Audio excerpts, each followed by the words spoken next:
যেহেতু আমি কোনো কোম্পানির মালিক নই, আমি এমপি মন্ত্রী হলে আমার ব্যক্তিগত কোম্পানির খুলে ফেপে ওঠার কোনো সুযোগ নাই। আমি এমপি এবং মন্ত্রী যদি ভবিষ্যতে হই, আপনাদের প্রতিনিধিত্ব যদি কখনো করি, তাহলে আমার দেশের মানুষ, আমার দেশ, আমার এলাকার জনগণের কোম্পানি বড় হবে, আমার কোম্পানি বড় হবে না।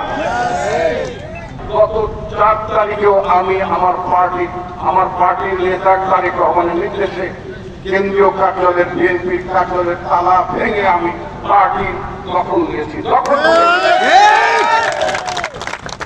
আর রাজনীতিতে কিছু মানুষ আছেন যারা তাদের কর্মীদেরকে ফেলে চলে যান, দেশের মানুষকে ফেলে যান, নেতাদেরকে ফেলে যান। ওই চরিত্র আমাদের না।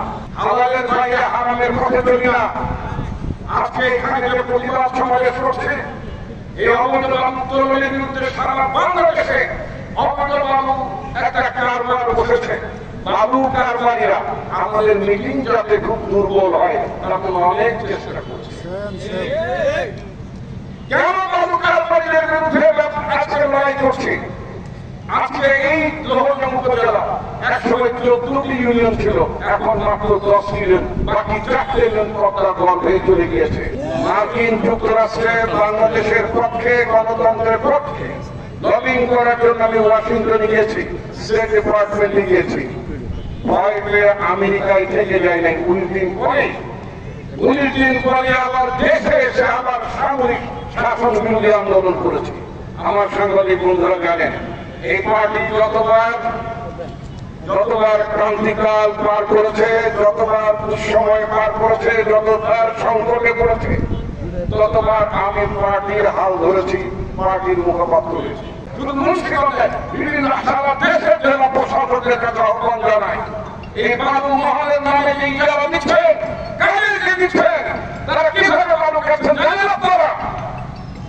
তারা যেভাবে হাতুড়ে বিদ্যায় বাবু তুলছে, তাতে করে আমাদের নদী শেষ হয়ে যাচ্ছে, আমাদের জনপদ শেষ হয়ে যাচ্ছে, গ্রাম শেষ হয়ে যাচ্ছে।